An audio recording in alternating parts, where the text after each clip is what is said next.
UPSC APFC यानी कि assistant provident fund commissioner की वैकेंसी निकल रखी हैं। अगर आपने यूपीएससी सीएससी यानी कि सिविल सर्विस एग्जामिनेशन की तैयारी की है तो आपके पास में बहुत ही शानदार मौका है।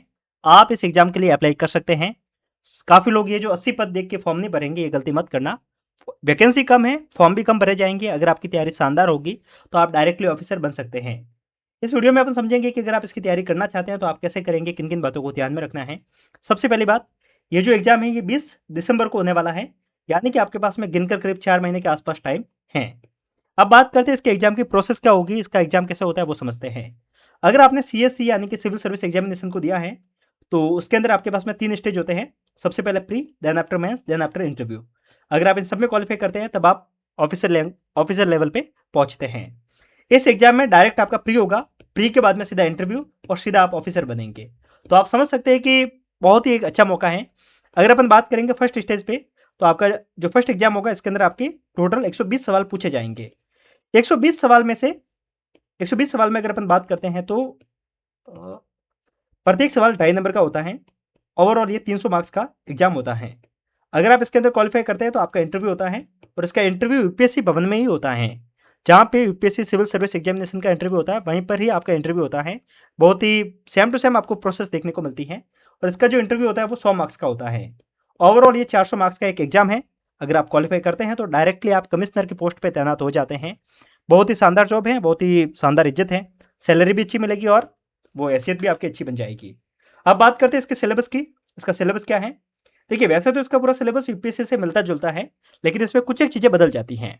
अगर अपन बात करेंगे यूपीएससी में, तो यूपीएससी में आपके पास में जो प्री होता है उसमें 2 एग्जाम होते हैं। जीएस का अलग होता है और सी सेट का अलग होता है। यहाँ पे सी सेट के लिए कोई अलग से एग्जाम नहीं है। आपका जो जीएस का एग्जाम होगा उसी के अंदर आपका डायरेक्टली मैथमेटिक्स पूछी जाती हैं। मैथमेटिक्स और रीजनिंग के सवाल उसमें पूछे जाते हैं और इसका सिलेबस में कुछ एक चीज़ें अदर जो जुड़ जाती है उसकी अपन बात करते हैं। इसके अंदर आपको लेबर लॉ को अलग से पढ़ना पड़ेगा। Labour law, labour code, industrial relation को पढ़ना पड़ेगा, एम्प्लॉयमेंट प्रोविडेंट फंड को पढ़ना पड़ेगा, सोशल सिक्योरिटी को पढ़ना पड़ेगा। ये सारी चीज़ें आपको एक्स्ट्रा यहाँ पे पढ़नी पड़ती हैं। ओवरऑल आप लेबर और सोशल सिक्योरिटी को आपको अलग से आपको पढ़ना पड़ेगा। इसके शॉर्ट नोट्स आपको आराम से यूट्यूब पे देखने को मिल जाएंगे, टेलीग्राम पे देखने को मिल जाएंगे, आप कहीं से भी डाउनलोड कर सकते हैं। बात करेंगे और क्या एक्स्ट्रा पढ़ना पड़ेगा। इसके अंदर आपको अकाउंटेंसी एंड ऑडिटिंग को पढ़ना पड़ेगा। यूट्यूब पे बहुत सारे लेक्चर देखने को मिल जाएंगे बेसिक अकाउंटिंग के, वो कर लेना, पीवाईक्यू कर लेना, आपका काम हो जाएगा। बाकी जो पॉलिटी गवर्नेंस है वो वही है जो यूपीएससी में पूछी जाती हैं। ओवरऑल यूपीएससी से इजी ही पूछी जाती है, यूपीएससी से टफ नहीं पूछी जाती हैं। यहाँ पे कुछ चीज़ें और एड ऑन हो जाती हैं, वो है आपका साइंस। मतलब जो अपन नॉर्मली यूपीएससी के एग्जाम में साइंस एंड टेक पूछी जाती हैं, यहाँ पे आपसे जनरल साइंस पूछी जाएगी। कुछ नहीं करना है, लुसेंट की एक बुक खरीदना है, उससे आपकी हेल्प हो जाएगी। कंप्यूटर साइंस पूछी जाती है, मतलब कंप्यूटर के बेसिक सवाल आपसे पूछे जाएंगे। मैथमेटिक्स पूछी जाती हैं, स्टैटिक्स के कुछ एक सवाल आपसे पूछे जाते हैं, मेंटल एबिलिटी यानी कि रीजनिंग पूछी जाती है और इंग्लिश। आपको यहाँ पे इंग्लिश ग्रामर के सवाल करने पड़ते हैं, आपको इंग्लिश यहाँ पे आपको तैयार करनी पड़ेगी। साथ में करंट अफेयर्स के लिए तो ऑब्वियस सी बात है कि जो यूपीएससी के लिए आप पढ़ रहे हैं वो ही आप कर सकते हैं।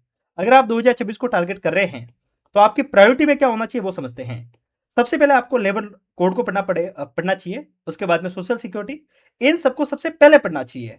ऐसा इसके कारण क्योंकि पूरे एग्जाम का जो मैक्सिमम वेटेज रहेगा वो इन 2 चीज़ों पे रहेगा। साथ में आप अकाउंटिंग को भी ले सकते हैं, क्योंकि अकाउंटिंग जिसने कभी नहीं पढ़ी है उसके लिए टफ है, लेकिन जिसने बेसिक पढ़ ली, वैसे मैं आपको बताऊँ ना तो ज़्यादा टाइम लगेगा नहीं, इसको आप इजीली कवर कर सकते हैं।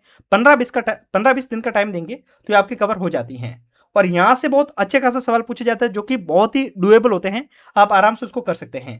तो एक अच्छा ऑप्शन है जो कि मैंने आपको बता दिया कि शुरुआत में आप क्या करेंगे। शुरुआत में अगर अपन सब्जेक्ट वाइज डिवाइड करते हैं तो आप फर्स्ट मंथ में, जो भी अपना अगस्त का महीना चल रहा है, आप मिड सितंबर तक जा सकते हैं। इसके बीच में आपको जो पढ़ना है वो सबसे पहले आप labour code, industrial relation, social security और अकाउंटिंग और ऑडिटिंग, ये जो एक्स्ट्रा सब्जेक्ट है जो फाउंडेशन के लिए बहुत जरूरी है। अब है क्या, वैसे यहाँ पे मैंने जो बुक्स के फोटो दिए हैं इनको खरीदने की जरूरत नहीं है, ये सिर्फ मैंने ये दिखाने के लिए इमेज को यूज़ किया है, ठीक है। मैं इसको कोई प्रमोट नहीं कर रहा हूँ, ठीक है। स्टडी आईक्यू की बुक है, इसको प्रमोट करने की कोई जरूरत नहीं है। बात ये करेंगे कि आप सबसे पहले लेबर कोड, इंडस्ट्रियल रिलेशन को पढ़ेंगे, सोशल सिक्योरिटी को पढ़ेंगे और अकाउंटेंसी और ऑडिटिंग को पढ़ेंगे। बात करेंगे सेकंड पे, सबसे पहले आपने वो कर लिया। अब सेकंड प्रायोरिटी पे आप रखेंगे पॉलिटी को, हिस्ट्री को, इंग्लिश को और क्वांट को। ये आप करेंगे सेप से अक्टूबर के बीच में। ये 1 महीना आप इन सारे सब्जेक्ट को देंगे और 1 महीना आप इन 3 सब्जेक्ट को देंगे। आपको ध्यान रखना होगा कि किसको कितना वेटेज देना है, क्योंकि आपने बाकी जीएस पहले पढ़ी है, तो इसको आप थोड़ा सा डिवाइड कर सकते हैं। और थर्ड स्टेज पे आप देंगे इकोनॉमी को, क्योंकि सवाल लिमिटेड होते हैं, जनरल साइंस को, कंप्यूटर को और इंश्योरेंस को। इंश्योरेंस के आपको आराम से एक छोटी सी पीडीएफ देखने को मिल जाएगी, बहुत सारे कोचिंग वाले निकालते हैं। वैसे आप कमेंट करेंगे तो मैं टेलीग्राम पे डाल दूंगा। तो आप इंश्योरेंस को पढ़ेंगे, ये सब कुछ करेंगे आप लगभग, आप मान के चलते अक्टूबर से मिड नवंबर तक। अब आपके मिड नवंबर से आपके दिसंबर तक करीब 1 महीने का टाइम रहता है। इसके बीच में आप जो करेंगे वो करेंगे पीवाईक्यू। जितने ज़्यादा पीवाईक्यू करेंगे उतनी ज़्यादा आपको हेल्प होगी। लास्ट स्टेज में आपको सिर्फ और सिर्फ पीवाईक्यू करने हैं। शुरुआत में फाउंडेशन तैयार करना है, फिर सिलेबस के जो अदर सब्जेक्ट है उसको पढ़ना है, बाद में पीवाईक्यू एंड रिवीजन, और सबसे लास्ट में जो आपका रिवीजन रहेगा वो आप करेंगे। तो ये है कंप्लीट आपका इसका पूरी प्रोसेस। अगर अपन बात करेंगे दिन में, अगर आप टाइम को डिवाइड करना चाहते हो तो आप कैसे कर सकते हैं। डेली बेसिस पे 2 घंटे आप लेबर लॉ और सोशल सिक्योरिटी को दे सकते हैं। 1.5 घंटा करीब आप अकाउंटेंसी को दे सकते हैं। फिर आप 1 घंटे के आसपास पॉलिटी को दे सकते हैं, अगर आपने पहले कभी नहीं पढ़ी है तो। क्वांट एंड रीजनिंग को दे सकते हैं 1 घंटे के आसपास। ऑल्दो ये पूरा जो सिलेबस है ये बनाना मुझे समझदारी नहीं लगता है, वो आप अपने अकॉर्डिंग, जो आपकी अंडरस्टैंडिंग है उसके अकॉर्डिंग आप बना सकते हैं। तो ऑब्वियस सी बात है, एक अच्छा ऑप्शन है, इसको आप टारगेट कर सकते हैं।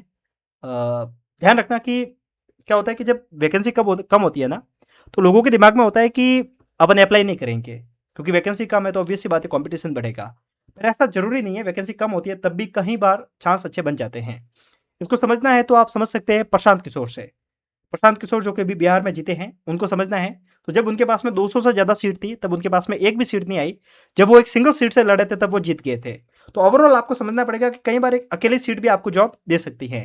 बाकी समझदार के लिए इशारा काफ़ी है। अगर आप इसको अप्लाई करना चाहते हो तो आप कर सकते हैं। मैं आपको डिस्क्रिप्शन में बहुत सारे लिंक्स आपको दे दूंगा इससे रिलेटेड, और इस पूरी पीडीएफ की जरूरत है तो आप टेलीग्राम को ज्वाइन कर सकते हैं। नीचे आपको टेलीग्राम की लिंक देखने को मिल जाएगी। बाकी मिलते हैं, तब तक के लिए नमस्कार, जय हिंद।